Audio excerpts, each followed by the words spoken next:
Hello दोस्तों, railway की पाठशाला में आपका स्वागत है। और दोस्तों आज हम आपके लिए एक स्पेशल वीडियो लेके आए हैं जिसमें हम करेंगे रेलवे भर्ती परीक्षाओं में अक्सर पूछे जाने वाले जो आपके इंस्ट्रूमेंट हैं उनके बारे में। जी हाँ दोस्तों, आपको पता होगा कि फिजिक्स के अंदर जो आपके आविष्कार होते हैं और जो उपकरण होते हैं कि कौन सा उपकरण किस चीज़ को मापता है और आपके आविष्कार कि किस चीज़ का आविष्कार किस वैज्ञानिक ने किया था। तो उसके लिए आज हम एक स्पेशल वीडियो लेके आए हैं। इसमें हम लगभग 100 इंस्ट्रूमेंट के बारे में बात करेंगे, 100 उपकरणों के बारे में बात करेंगे जो आपकी रेलवे के एग्जाम के लिए, चाहे एनटीपीसी हो चाहे ग्रुप डी हो, दोनों के लिए बहुत ही इंपॉर्टेंट है। और गाइस ये बार बार पूछे जाते हैं, इसमें प्रीवियस ईयर जो पूछे गए हैं आपके जो क्वेश्चंस हैं वो भी इंक्लूड है और साथ में जो मोस्ट इंपॉर्टेंट है जो आपके एग्जाम में आ सकते हैं वो भी आपके इसमें इंक्लूड किए गए हैं। चलिए दोस्तों वीडियो को शुरू करते हैं। दोस्तों वीडियो शुरू करने से पहले मैं आपको एक फ्री टेस्ट के बारे में बताना चाहूंगा जो आपके अनअकैडमी लेकर आ रहा है। दोस्तों ये आपका जो टेस्ट है वो आपका 19 जनवरी को 10 बजे होने वाला है और इसी का एनालिसिस उसी दिन आपको शाम को 3 बजे यहाँ पर मिलने वाला है। और ये जो टेस्ट है ना स्पेशली रीजनिंग के लिए है, यानी कि इसमें सिर्फ रीजनिंग का टेस्ट यहाँ पर होने वाला है। ये जो टेस्ट है इसमें 40 क्वेश्चन आएंगे और आपको पता है एनटीपीसी में, आपके एनटीपीसी और ग्रुप डी में जो रीजनिंग है ना वो आपके 30 नंबर की आने वाली है। तो ये जो टेस्ट है आपके लिए बहुत इंपॉर्टेंट होगा। यहां पर 40 क्वेश्चन है, 40 मार्क्स का होने वाला है। 1 घंटा आपको इसको करने को मिलेगा, हिंदी और इंग्लिश दोनों वर्जन में आपको मिलेगा। तो वीडियो की डिस्क्रिप्शन में आपको यहां पर दिया गया है। इसके अलावा यहां पर देखिए, यहां पर 2 टेस्ट और आ रहे हैं इनके। एक आपका जीके के लिए आपका 20 तारीख को आ रहा है। इसके अलावा मैथ्स स्पेशल का एक आपका टेस्ट है, फ्री टेस्ट, वो आपको 25 जनवरी को आ रहा है। तो उसका अपडेट मैं आपको बाद में दे दूंगा। तो वीडियो की डिस्क्रिप्शन में आपको लिंक दिया है, वहां से जाकर आप डायरेक्ट इस जो टेस्ट है इसको फ्री ऑफ कॉस्ट दे सकते हैं। वहां पर आपको एक कोड मांगा जाएगा, तो आप कोड में मेरा जो नाम है खेमराज और यहां पर 10 इस्तेमाल करेंगे तो जो आपका टेस्ट है बिल्कुल आपके लिए फ्री ऑफ कॉस्ट यहां पर अनलॉक हो जाएगा। तो इस क्लास को देखने के बाद आप जो टेस्ट है इसको फ्री ऑफ कॉस्ट यहां पर दे लीजिएगा। और गाइज इस पीडीएफ को मैंने हिंदी और इंग्लिश दोनों में टाइप किया है। तो अगर आप इस पीडीएफ को लेना चाहते हैं तो गाइज इसके लिए आपको कुछ नहीं करना पड़ेगा, थोड़ा सा काम करना पड़ेगा। इसमें मात्र 5000 व्यूज अगर आ जाएंगे और 500 अगर इस पे ऊपर लाइक आ जाएंगे तो मैं जो पीडीएफ है इसको टेलीग्राम ग्रुप पर डाल दूंगा, वहां से आप इसके बाद में प्रैक्टिस कर सकते हैं अपने एग्जाम के लिए। चलिए देखते हैं प्रश्न। पहला जो प्रश्न है वो है कि अल्टीमीटर। तो देखिए अल्टीमीटर होता है वो आपके विमान की ऊंचाई मापने में काम में ले जाता है। मान लीजिए विमान होते हैं वो धरती से कितनी ऊंचाई पर उड़ रहे हैं तो उसको मापने में अल्टीमीटर इसका उपयोग किया जाता है। अगला है ऑडियोमीटर। तो ऑडियोमीटर जो होता है ना वो आपके ध्वनि की तीव्रता, भाई ध्वनि की तीव्रता कितनी डेसिबल में है उसको मापने में, आपकी ध्वनि की तीव्रता को मापने में ऑडियोमीटर का उपयोग किया जाता है। ध्यान रखना है कि ध्वनि की तीव्रता है उसको डेसिबल में मापा जाता है। अगला है कि एनीमोमीटर। तो एनीमोमीटर होता है वो वायु की शक्ति या वायु की गति दोनों को मापने में एनीमोमीटर का उपयोग किया जाता है। आगे है यहां पर ओडोमीटर। तो देखिए आपके जो वाहन होते हैं, चाहे आपके बाइक हो चाहे आपका 4 व्हीलर हो, तो उसमें 2 प्रकार के उपकरण लगे होते हैं। एक होता है ओडोमीटर और एक होता है आपका स्पीडोमीटर। तो देखो दोनों में डिफरेंट क्या होता है। ओडोमीटर देखिए नाम से पता लग रहा है। स्पीडोमीटर क्या होता है, स्पीडोमीटर मापता है स्पीड, बाकी आपकी जो गाड़ी है ना, जो भी आपके पास बाइक है या आपके पास कार है वो वर्तमान में कितनी स्पीड चल रही है, मतलब तात्क्षणिक जो चाल होती है उसको यहाँ पर मापता है। तो जो स्पीड है उसको यहाँ पर मापता है आपका स्पीडोमीटर। और ओडोमीटर मापता है कि जो आपका जो टोटल ट्रेवलिंग कितना है। आपने देखा होगा साइड में यहाँ पर एक मीटर लगा होता है, इसमें ऐसे लिखे होते हैं ना कि भाई कितना किलोमीटर चली है, तो उसे बोलते हैं ओडोमीटर। तो पूछा गया ओडोमीटर, तो ओडोमीटर काम आता है आपके वाहनों में पहिए के द्वारा तय की गई दूरी को मापने में। अगला यहाँ पर होता है बैरोमीटर। अब देखिए गाइस बैरोमीटर है ना बहुत ही अच्छा है और यहाँ पर बहुत सारे क्वेश्चन इसके ऊपर बनते हैं। देखिए बैरोमीटर होता है आपके वायुमंडलीय दाब को यहाँ पर ज्ञात करता है और यहाँ पर जो वायुमंडलीय दाब में जो परिवर्तन होता है ना उसको आपके बैरोग्राफ की सहायता से ज्ञात किया जाता है। बैरोग्राफ में आपको एक चीज जाननी है, अगर बैरोग्राफ का जो पाठ्यांक है वो धीरे धीरे बढ़ रहा है, ठीक है, अगर बैरोमीटर है इसका जो पाठ्यांक है वो अगर धीरे धीरे बढ़ रहा है, इसका मतलब है कि मौसम जो है, वेदर है, वो कैसा रहेगा, साफ रहेगा। जो मौसम है ठीक है वो कैसा रहेगा, साफ रहेगा। लेकिन अगर इसका जो पाठ्यांक है, इसमें जो रीडिंग आ रही है बैरोग्राफ में या बैरोमीटर के द्वारा, वो अचानक से गिर जाए, ठीक है, अचानक से गिर जाए, इसका मतलब क्या है कि यहाँ पर क्या आने वाला है, भयंकर तूफान आने का संकेत होता है। ये जो प्रश्न है बार बार अपने रेलवे के एग्जाम में पूछे जाते हैं, आपको मैंने बता दिया है। अगला यहाँ पर है कार्डियोग्राम और कार्डियोग्राफ। देखिए दोनों में डिफरेंट कुछ भी नहीं है। देखो ग्राफ जहां भी आ जाए ना तो ग्राफ का मतलब है कि डेटा वो होता है ना उसको प्रदर्शित करना। ग्राफ तो आप जानते ही हैं, मैथमेटिक्स में आपने बहुत पढ़े होंगे। तो ग्राफ क्या होता है भाई, जो भी डेटा प्राप्त होते हैं उसको यहाँ पर पेपर में आपको शो करना, वो आपका ग्राफ कहलाता है। तो देखिए कार्डियोग्राम है ना वो आपको ध्यान रखना है कि कार्डियक, हमारे जो हृदय होता है ना, वो कार्डियक एक प्रकार कार्डियक टिश्यू से बने होते हैं। तो आपको ध्यान रखना है कार्डियक जो शब्द है ना, वो आपका हृदय संबंधित होता है और हृदय के अध्ययन को कार्डियोलॉजी भी कहा जाता है। तो यहाँ पर पूछ जाते हैं कार्डियोग्राम क्या काम आता है, तो कार्डियोग्राम आता है वो मनुष्य में यानी कि हमारे ह्यूमंस में जो हृदय होता है उसकी गति जो होती है ना, जो उसकी धड़कनें होती हैं उसको मापने में आपका कार्डियोग्राम काम आता है। और कार्डियोग्राफ जो होता है वो आपके जो हृदय की धड़कन होती है उनको प्रदर्शित करने वाला ग्राफ होता है। आगे देखते हैं, अगला जो है वो आपका है क्रोनोमीटर।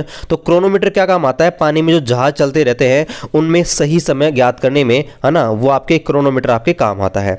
अगला यहाँ पर डायनेमो। डायनेमो तो आपको मैंने कल ही पढ़ाया है ना, विद्युत जनरेटर इसको कहते हैं, जनित्र या जनरेटर इसको कहते हैं। तो डायनेमो जो होता है ना, वो आपके जो काम आता है वो यांत्रिक ऊर्जा को, मैकेनिकल एनर्जी को आपके क्या करता है, वो आपके विद्युत ऊर्जा में कन्वर्ट करता है। ठीक है, यहाँ पर इंग्लिश ट्रांसलेशन है, इसमें थोड़ा सा एरर है, इसको मैं सही कर लेता हूँ।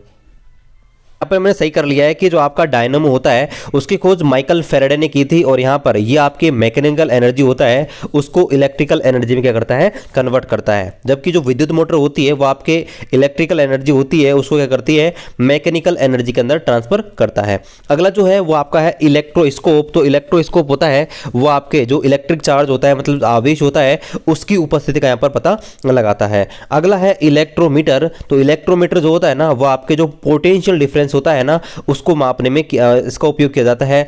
एक चीज और आपको ध्यान रखें, जो विभवांतर होता है ना उसको आपके वोल्ट मीटर की सहायता से मापते हैं, ध्यान रखना है, वोल्ट मीटर। ठीक है, तो इलेक्ट्रोमीटर या वोल्ट मीटर है, दोनों काम होता है विभवांतर यानी कि पोटेंशियल डिफरेंस को मापने में। अगला जो है आपका है फेदोमीटर।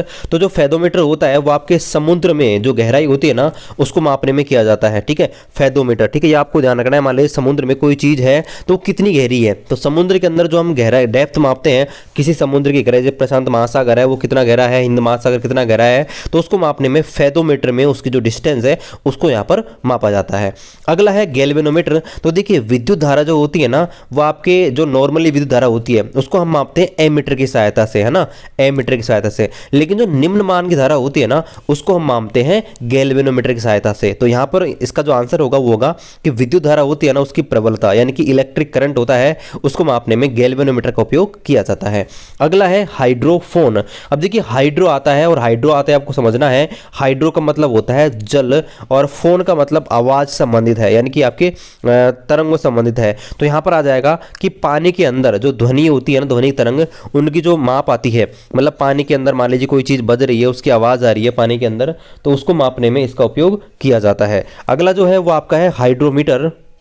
तो देखिए यहाँ पर है हाइड्रोमीटर और हाइग्रोमीटर, दोनों में कंफ्यूज बिल्कुल भी नहीं होना है। देखिए हाइड्रो आ रहा है, हाइड्रो का मतलब आपके आप द्रव पदार्थ या लिक्विड पानी, ऐसा आपको समझना है। तो हाइड्रोमीटर आ रहा है, हाइड्रोमीटर का मतलब क्या है कि जो द्रव का आपेक्षिक घनत्व होता है ना, रिलेटिव डेंसिटी, है ना, रिलेटिव डेंसिटी कैसे निकालते हैं भाई, नीचे तो लेते हैं वाटर की डेंसिटी और ऊपर लेते हैं जो भी आपको दिया हुआ जो भी अन्य पदार्थ है उसकी डेंसिटी, तो उससे आप बोलते हैं हाइड्रोमीटर। हाइड्रोमीटर क्या करता है, जो डेंसिटी होता है उसको याद करता है। लेकिन यहाँ पर एक होता है हाइग्रोमीटर।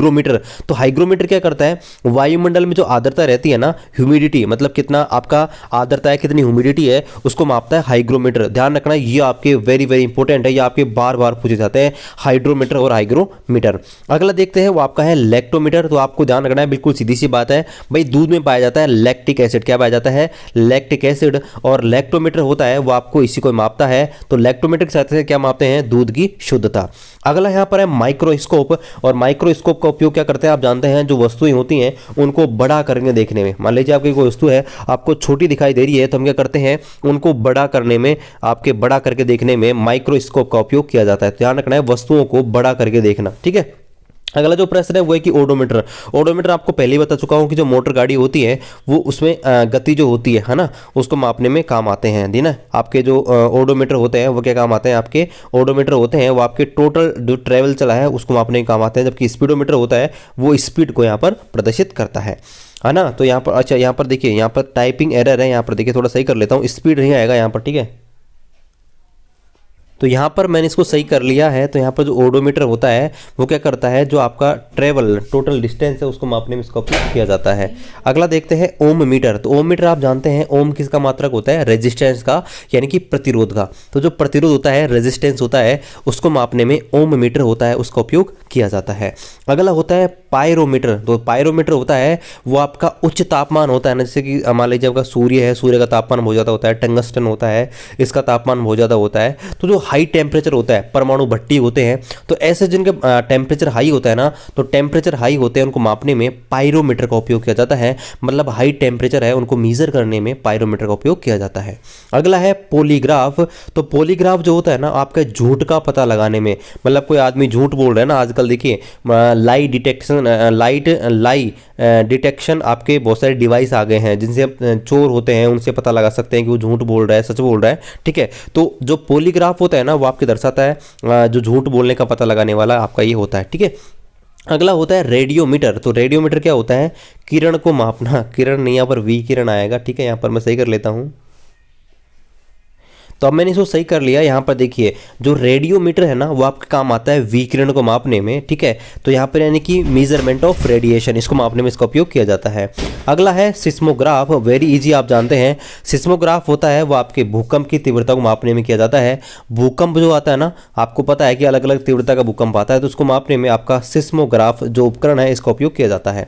अगला है आपका स्पाइग्नोमैनोमीटर। ठीक है, और स्पाइग्नोमैनोमीटर होता है ना, ये आपके धमनियों में रुधिर के दाब को मापने में किया जाता है। यानी कि आपका जो ब्लड प्रेशर है इसको मापने में, रक्त दाब मापी भी इसको बोलते हैं, दूसरी भाषा में क्या बोलते हैं, रक्त दाब मापी, यानी कि ब्लड प्रेशर, बीपी जांच करवाते हैं ना, वो उपकरण है ये स्पाइग्नोमैनोमीटर। ठीक है, बीपी हाई बीपी लो, और जो बीपी होती है ना, आपका जो ब्लड प्रेशर होता है वो आपके रेंज होता है 80 से 120, इसके बीच में रहना चाहिए, ये आपके नॉर्मल ब्लड प्रेशर होता है। ठीक है, तो यानी कि धमनियों में, वो धमनियों के द्वारा रुधिर पर लगने वाला दाब होता है उसे बोलते हैं आपका रक्त दाब, और इसे मापता है स्पाइग्नोमैनोमीटर, या सीधी भाषा में बोले तो इसको बोलते हैं रक्त दाब मापी। अगला होता है एक डॉक्टर के गले में, आपने देखा होगा, इसको बोलते हैं स्टेथोस्कोप। ठीक है, और ये आपके डॉक्टर होता है वो कान में लगाता है खुद के में, और आपके सीने पर है ना वो लगाता है और फिर आपको बताता है, तो ये इसे बोलते हैं स्टेथोस्कोप। ये काम आता है हृदय और फेफड़ों की जो आवाज़ होती है, हृदय की धड़कन है या फेफड़ों की आवाज़ होती है उसको सुनने में। ठीक है, और इसकी सहायता से कई बीमारियों का पता लगाया जाता है। तो ये आपका होता है स्टेथोस्कोप। अगला जो है आपका है ट्रांसफॉर्मर, और ट्रांसफार्मर है ना, ये आपका काम आता है जो वोल्टेज होते हैं उनको कम ज़्यादा करने में, है ना। दो प्रकार के आपके होते हैं ट्रांसफार्मर दो प्रकार के होते हैं, एक होते हैं जो वोल्टेज को बढ़ाते हैं, एक होते हैं वोल्टेज को घटाते हैं। तो प्रत्यावर्ती धारा जो होती है, अल्टरनेटिव करंट, उसके वोल्टेज को कम करने और वोल्टेज को अधिक करने में ट्रांसफार्मर का उपयोग किया जाता है। अगला जो है वो आपका है वाट मीटर। आपको पता होना चाहिए वाट होता है किसका मात्रक होता है, तो वाट मात्रक होता है शक्ति का। तो ध्यान रखना है कि विद्युत शक्ति जो होती है उसको मापने में वाट मीटर का उपयोग किया जाता है। अगला जो क्वेश्चन है वो आपका वेव मीटर है, और ध्यान रखना है वेव क्या होती है, वेव होती है तरंगें। तो सीधी सी बात है, इसका मतलब क्या हो जाएगा कि ये रेडियो तरंग होती है ना, उनकी तरंग दैर्घ्य यानी कि वेव लेंथ होती है, उसको मापने में आपके काम आते हैं। ठीक है, चलिए अगला जो प्रश्न है वो आपका है ऑडियो फोन। आपको ध्यान रखना है कि बहुत सारे लोग होते हैं वो कानों से उनको कम सुनाई देता है या बिल्कुल ही सुनाई नहीं देता। तो ऐसे लोग आपने देखे होंगे वो कान में एक ईयरफोन टाइप का एक उपकरण लगाए रखते हैं जिसकी सहायता से उनको सुनाई देता है, तो उससे बोलते हैं ऑडियो फोन। ये आपको ध्यान रखना है, ऑडियो फोन वो कान में लगा के रखते हैं, है ना, तो उसकी सहायता से वो आपके सुन लेते हैं।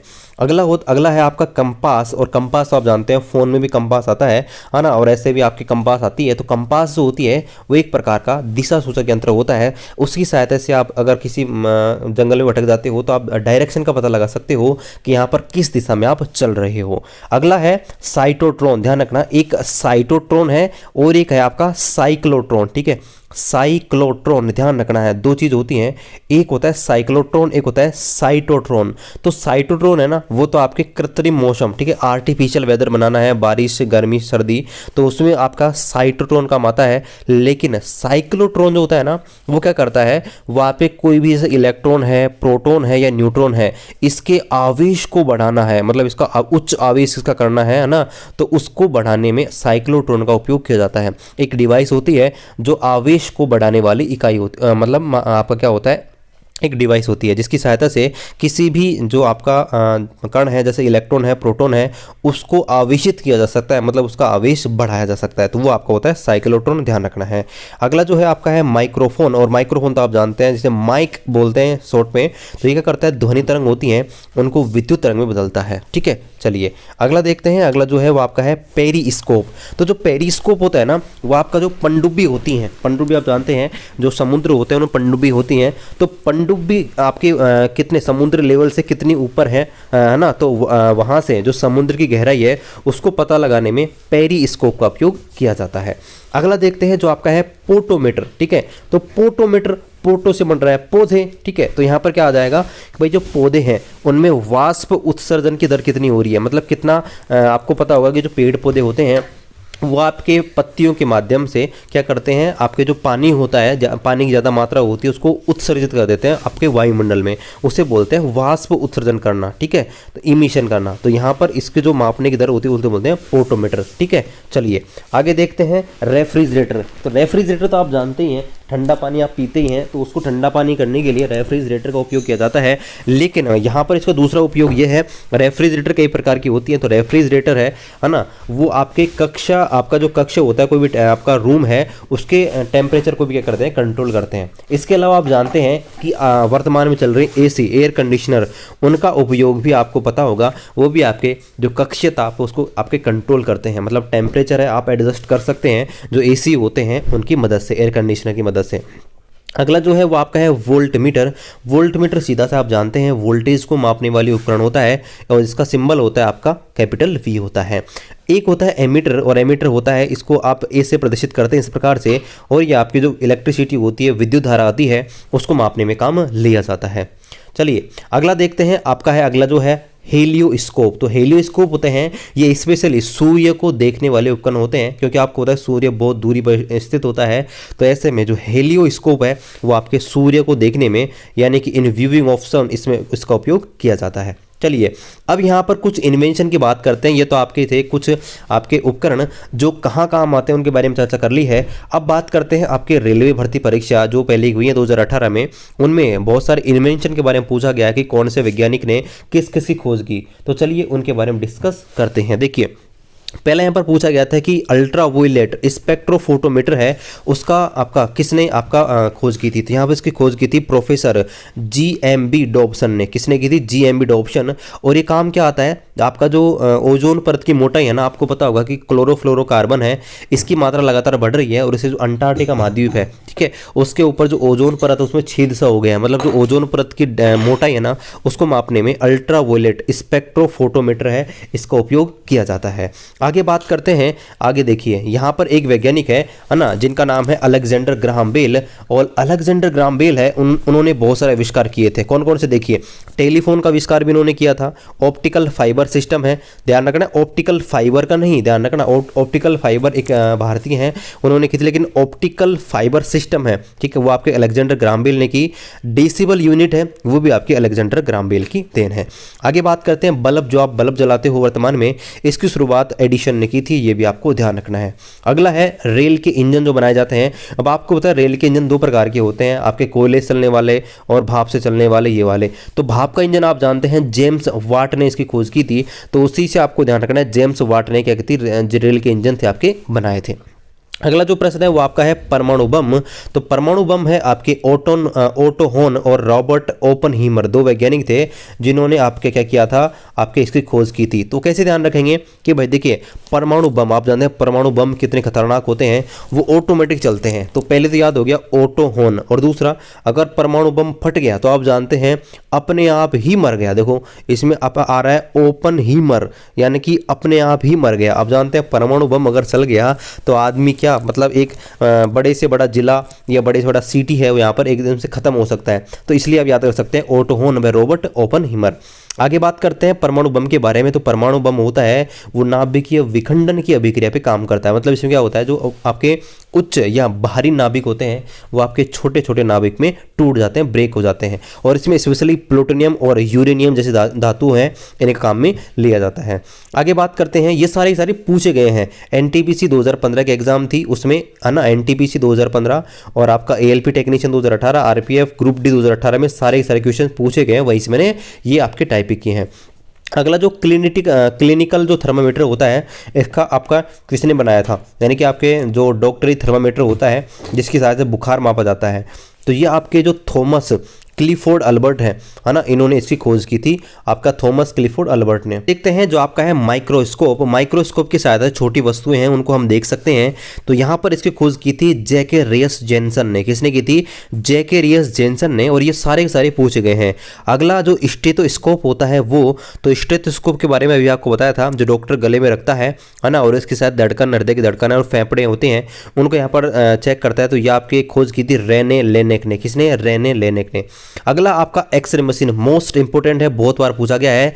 एक्सरे या फिर एक्सरे मशीन कुछ भी पूछे आपको ध्यान रखना है, विलियम रोंटगन। ध्यान रखना, वेरी इंपोर्टेंट है, बहुत बार आपका रिपीट हुआ है। तो एक्सरे जो होता है ना, एक्स किरण पूछ लेता है, एक्स तरंग पूछ लेता है, एक्सरे मशीन पूछ लेता है, सारी की सारी एक ही चीजें आपको ध्यान रखना है, विलियम रोंटगन, इन्होंने इसकी खोज की थी।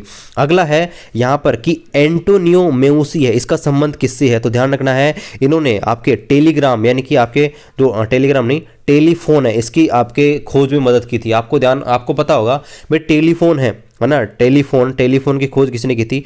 टेलीफोन। तो टेलीफोन जो खोज की थी वो आपको बताया था, टेलीफोन की जो खोज हुई थी वो आपकी किसने की थी? जेएल बेयर ने की थी, आपके टेलीविजन की, जो टेलीविजन था उसकी की थी आपके जेएल बेयर ने। और टेलीफोन जो है इसकी खोज आपकी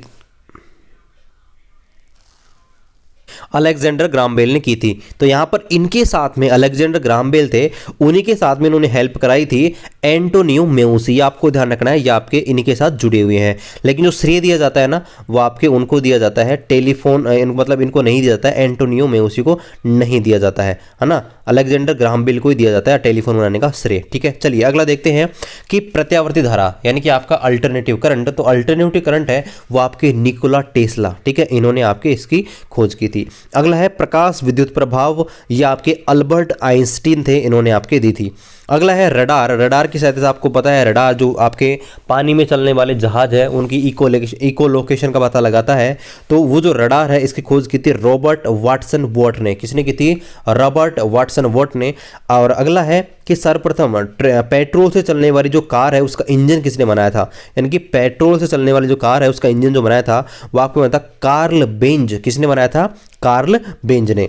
अगला है जो बैंडेड आते हैं, आपको पता है बैंडेड जिनका हम उपयोग करते हैं, कोई आदमी जल जाता है, चोट लग जाती है, तो जो बैंडेड होती हैं इनका आविष्कार किया था एर्ल डिक्सन ने। किसने किया था?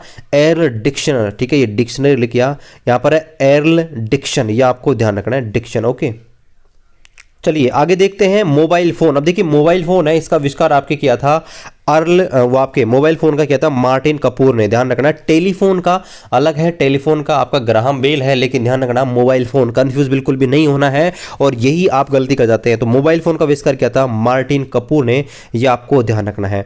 अगला है बाईफोकल लेंथ। अब देखिए बाईफोकल लेंस क्या होता है? ऐसा लेंस जिसमें आपके उत्तल अवतल दोनों होते हैं।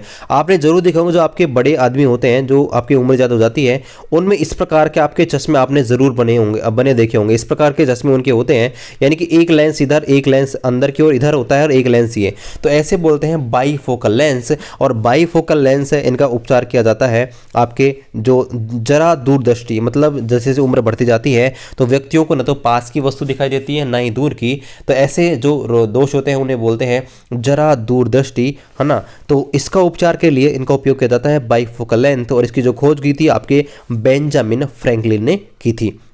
अगला है रिवॉल्वर, जिसको बंदूक या देसी कट्टा जानते हैं ना, देसी कट्टा, रिवॉल्वर, बंदूक, पिस्तौल, कुछ भी कह लीजिए, इसका जो आविष्कार किया था आपके सैमुअल कोल्ट ने किया था। अगला है पदार्थ की पांचवी अवस्था। तो देखिए पदार्थ की तीन अवस्था आप जानते हैं, ठोस, द्रव, गैस, चौथी होती है प्लाज्मा, और पांचवी होती है बोस आइंस्टीन कंडेंसेट, यानी कि BSC। तो इसकी जो खोज की थी वो आपके सत्येंद्र नाथ बोस और अल्बर्ट आइंस्टीन, इन्होंने मिलकर की थी। तो यहाँ पर ऑप्शन में आपके सत्येंद्र नाथ बोस था, तो इसलिए इसका ऑप्शन है सत्येंद्र नाथ बोस, ये आपको ध्यान रखना है। अगला है फाउंटेन पेन। आपको पता है अंतरिक्ष में कोई भी अंतरिक्ष यात्री जाते हैं तो नॉर्मल पेन है, यहाँ पर काम नहीं करते हैं, तो इसलिए फाउंटेन पेन का आविष्कार किया था लेविस ई वाटरमैन। वाटरमैन आप याद रख लेना, वाटरमैन, ठीक है। वाटरमैन कैसे याद रखेगा कि भाई अंतरिक्ष में जाते हैं तो वाटर रहता है ना, वो वहाँ पर पी नहीं सकते, पानी उबलने लग जाता है ना, तो इस प्रकार से आपको ध्यान रख सकते हैं कि शाही जो होती है वो भी वहाँ पर काम नहीं करती है, वो भी आपकी एक द्रव अवस्था में होती है, तो ऐसे आप याद कर सकते हैं। आगे है विद्युत एयर कंडीशनरिंग, यानी कि एसी जो होते हैं आप जानते हैं, वातानुकूलित आप रूम बना सकते हैं, टेम्परेचर बढ़ा सकते हैं अपने कमरे का, घटा सकते हैं एसी की मदद से। तो इसकी जो खोज की गई थी वो आपकी की गई थी विलिस कैरियर ने। कैरियर ध्यान रखना भाई, ऐसे याद रखो कैरियर अच्छा होगा, रेलवे में जॉब ले लोगे तो कैरियर में यानी कि आगे चलकर हम क्या लगाएंगे, एसी लगवाएंगे कमरे में, तो ऐसे आप याद रख सकते हो कैरियर। अगला है सिलाई मशीन। जो सिलाई मशीन होती है उसका निरूपित किस्म, यानी कि अच्छी जो आपके जो डिज़ाइनड टाइप है ना, वो आपका किसने बनाया था, तो आपका बनाया था एलाइव होवे ने। किसने बनाया था, एलाइस होवे ने, ठीक है, एलाइस होवे, ये आपको ध्यान रखना है। सही कर लेता हूँ इसको मैं। चलिए अगला देखते हैं। अगला जो है आपका है थर्मोस्कोप। तो थर्मोस्कोप का आविष्कार किया था गैलीलियो गैलीली ने, और यहाँ पर आपको एक और ध्यान रखना है, गैलीलियो जो है इन्होंने आपके दूरबीन का आविष्कार किया था। किसने किया था, दूरबीन, ठीक है, दूरबीन का जो आविष्कार है वो भी आपके गैलीलियो गैलीली ने किया था। अगला है सूर्य केंद्रीय सिद्धांत। इसका मतलब क्या है कि जो सूर्य होता है वो आपके केंद्र में स्थित होता है और ग्रह होते हैं इसके चारों ओर चक्कर लगाते हैं। ये सिद्धांत आपके दिया था कोपरनिकस ने, यानी कि आपके सूर्य है वो आपके केंद्र में स्थित होता है और पृथ्वी या और ग्रह होते हैं इसके चारों ओर चक्कर लगाते हैं, ये आपके कोपरनिकस ने दिया था। चलिए आगे बात करते हैं गुरुत्वाकर्षण का नियम। तो आप जानते हैं ग्रेविटी का जो नियम दिया गया था वो आपके सर आइजैक न्यूटन ने दिया था। अगला है ग्रह की गति के नियम। तो आपको पता होगा ग्रहों की गति के नियम आपके केपलर ने नियम दिए थे और 3 ग्रहों की गति के नियम है। और आपके अगला है टेलीग्राफ का आविष्कार किसने किया था, तो टेलीग्राफ है उसका आविष्कार किया था आपका डॉक्टर मेडिसन, ठीक है। ये टेलीग्राफ है, ध्यान रखना, टेलीफोन नहीं है, ठीक है, कंफ्यूज मत होना। टेलीफोन है वो आपका अलेक्जेंडर ग्राहम बेल है और टेलीग्राफ है आपका डॉक्टर मेडिसन है। अगला है विद्युत डायनामो, बड़ा सिंपल सा है, जनित्र इसको बोलते हैं, माइकल फेराडे ने इसकी खोज की थी।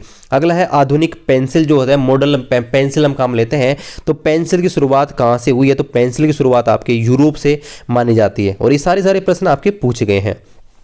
अगला प्रश्न यह था कि भविष्य में जो रेडियो बना, टेलीविजन बना, टेलीग्राम बना, है ना, ये टेलीविजन बने, इसमें जो बेसिक चीज थी, है ना, जो बेसिक चीज की आवश्यकता थी उसकी खोज किसने की थी। इनडायरेक्टली आपसे प्रश्न पूछ लिया, ठीक है। तो यानी कि आपसे प्रश्न है वो यहाँ पर ये कहना चाहता है कि आपके रेडियो है, टेलीफोन है, टेलीग्राम है, टेलीविजन है, उसमें एक चीज काम आती है ना, जो आपकी मूलभूत है, उसके बिना ये सारे उपकरण नहीं चलते हैं, तो उसकी खोज किसने की थी, तो आपको पता होगा रुडोल्फ हर्ट्ज, इन्होंने आवृत्ति की खोज की थी। और आपको पता है अलग अलग फ्रीक्वेंसी, अलग अलग आवृत्ति पर आपके टीवी, रेडियो ये सारे चलते हैं, ठीक है। आपके चैनल जो होते हैं टीवी पर उनकी अलग अलग फ्रीक्वेंसी होती है, आपको पता होगा, और जो आपके जो रेडियो होते हैं उनमें फ्रीक्वेंसी होती है। तो जो फ्रीक्वेंसी है इनकी आवृत्ति, उसकी खोज आपकी की थी रुडोल्फ हर्ट्ज ने, ये आपको ध्यान रखना है। चलिए ये जो प्रश्न आपको मैंने कराए हैं सारे के सारे आपके रेलवे भर्ती परीक्षा में पूछे गए थे। अब यहाँ पर कुछ अन्य इंपॉर्टेंट क्वेश्चंस हैं जिनके बारे में बात कर लेते हैं और यहाँ पर आपके आ सकते हैं, ठीक है। अदर इंपॉर्टेंट इन्वेंशन जो आपके पूछे जा सकते हैं। देखिए पहला है बैरोमीटर। बैरोमीटर जो आपका जो दाब होता है ना, वायुमंडलीय दाब, इसको मापते हैं। तो ये आपका टोरिसेली ने इसकी खोज की थी। टोरिसेली ने, आपको ध्यान रखना है। वायुयान बहुत बार रिपीट हुआ है, वायुयान आपके राइट बंधु ने बनाया था। और आपका डॉक्टरी थर्मामीटर जो होता है, ठीक है, थर्मामीटर जो आपका फ़ारेनहाइट, आपको ध्यान रखना है, फ़ारेनहाइट, इन्होंने आपकी इसकी खोज की थी। अगला है रेडियो। तो रेडियो जो आपका था बनाया था वो आपका मार्कोनी ने बनाया था। अगला है डीजल इंजन। जैसे आपका भाप का इंजन है उसी प्रकार से भाप का इंजन आपका जेम्स वाट ने बनाया था। तो डीजल इंजन जो बनाया था आपके बंदा रुडोल्फ डीजल ने, ठीक है, रुडोल्फ डीजल ने आपके ये वाला इंजन बनाया था। कैलकुलेटर है, कैलकुलेटर का जो आविष्कार है पास्कल ने बनाया था ऐसा माना जाता है, ये आपको ध्यान रखना है। साइकिल जो है, साइकिल आपकी मैकमिलन, के मैकमिलन, इन्होंने साइकिल का आविष्कार किया था। सिस्मोग्राफ है, आप जानते हैं सिस्मोग्राफ होता है वो भूकंप की तीव्रता को मापने में काम आता है और ये आपकी रॉबर्ट मेलेट ने इनकी क्या की थी, खोज की थी। अगला है ईमेल सेवा। आप जानते हैं ईमेल सेवा वर्तमान में बहुत सारे ईमेल चल रहे हैं, जीमेल है, आपका हॉटमेल है ना, अलग अलग प्रकार के रेडिफ मेल है, बहुत सारे मेल इस समय चल रहे हैं। तो ईमेल की जो सेवा शुरू की थी वो आपके एक भारतीय थे, शिवा अय्युदुरई, ठीक है, ये आपको ध्यान रखना है, शिवा अय्युदुरई। तो इन्होंने आपके ईमेल की सेवा शुरू की थी। अगला है सापेक्षिकता सिद्धांत, यानी कि आपका थ्योरी ऑफ रिलेटिविटी, E बराबर mc², याद है नहीं है, E बराबर mc², यह आपके अल्बर्ट आइंस्टाइन ने दिया था। अगला है विद्युत धारा का ताप या प्रभाव, ये आपको पढ़ा दिया है, जैसे विद्युत हीटर होता है ना, विद्युत इस्त्री होती है, तो ये आपके जो सिद्धांत दिया गया था जूल ने दिया था। विद्युत आवेश है, इसकी खोज आपकी की थी बेंजामिन फ्रैंकलिन ने। प्रकाश के दो सिद्धांत दिए गए हैं, एक तरंग सिद्धांत है, एक आपका कणिका सिद्धांत है, यानी कि तरंग, आपका जो प्रकाश है वो आपके तरंग के रूप में व्यवहार करता है, ये आपके सिद्धांत दिया था हाइगेन ने। और प्रकाश एक कण के रूप में कार्य करता है, ये आपके सिद्धांत दिया था न्यूटन ने। अगला है आपका शीतलन का नियम, तो शीतलन का नियम दिया गया था वो आपका दिया गया था न्यूटन ने, इसलिए इसको बोलते हैं न्यूटन का शीतलन नियम। विद्युत प्रतिरोध का जो नियम दिया गया था, यानी कि प्रतिरोध कैसे ज्ञात करते हैं वो आपको पता होगा, ओम ने दिया था, और जो प्रतिरोध है उसका मात्रक आपके ओम होता है, और ओम मीटर की सहायता से प्रतिरोध को मापा जाता है। तो गाइज आशा करते हैं ये जो मैंने इन्वेंशन का वीडियो बनाया है आपके लिए बहुत इंपॉर्टेंट साबित रहेगा। तो इस वीडियो को देखने आपका बहुत बहुत धन्यवाद। चैनल पर आप नए हैं हमारी रेलवे की पाठशाला पर, तो चैनल को अभी आप सब्सक्राइब कर दीजिएगा। इस वीडियो का जो टारगेट है उसको आपको पूरा करा दीजिए। इसकी जो PDF है आपको 5000 व्यूज होने पर आपको मिल जाएगी, और जो फ्री टेस्ट है अनअकैडमी का वो आप वीडियो के डिस्क्रिप्शन में जाकर दे सकते हैं, फ्री ऑफ कॉस्ट है। रीजनिंग में आपका जो पूरा यहाँ पर आप देख सकते हैं जो क्वेश्चंस हैं किस किस प्रकार से आते हैं, अपनी जो प्रैक्टिस है उसको बेटर कर सकते हैं। मिलते हैं गाइज अगले वीडियो में, तब तक खुश रहिए। जय हिंद, जय भारत।